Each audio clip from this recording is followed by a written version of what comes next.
You know காடோட own people இன்னொருத்தர்கிட்ட அடிமையாக இருந்தாங்க. யார்கிட்டனா பார்வோன் ராஜா கிட்ட. ஒர்க் மேலே ஒர்க் கொடுத்து, சுமை மேலே சுமை கொடுத்து, வெளியே சொல்லவும் முடியாமல் கத்தவும் முடியாமல் பல்ல கடிச்சிட்டு வாழ்கிற வாழ்க்கை.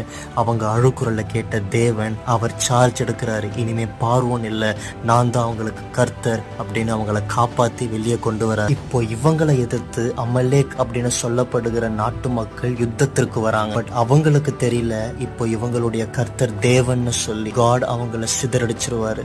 அதான் அந்த அமலேக் மக்கள் ஆல்ரெடி தோத்து துரத்தப்பட்டாங்களே, அப்படியே விட்டுருக்கலாம்ல. ஆனா காட் விடல. அவர் சொல்றாரு, அவங்க என் ஜனத்துக்கு விரோதமாக வந்ததால அவங்களை இந்த பூமியிலே இல்லாத மாதிரி ஒருத்தனையும் நான் விட்டு வைக்க போறது இல்லைன்னு சொல்லி ப்ராமிஸ் பண்றாரு. பாத்தீங்களா, சின்ன காரியத்துக்கு இவ்வளோ பெரிய தண்டனை. அதுதான் கண்மணியை போல பாதுகாக்கிறது. நீங்க காட்ஸ் பீப்புளா இருக்கலாம், ஆனா காடுக்கு கீழே இல்லாம இன்செக்யூர் லைஃப் வாழ்ந்துட்டு லைஃப்னா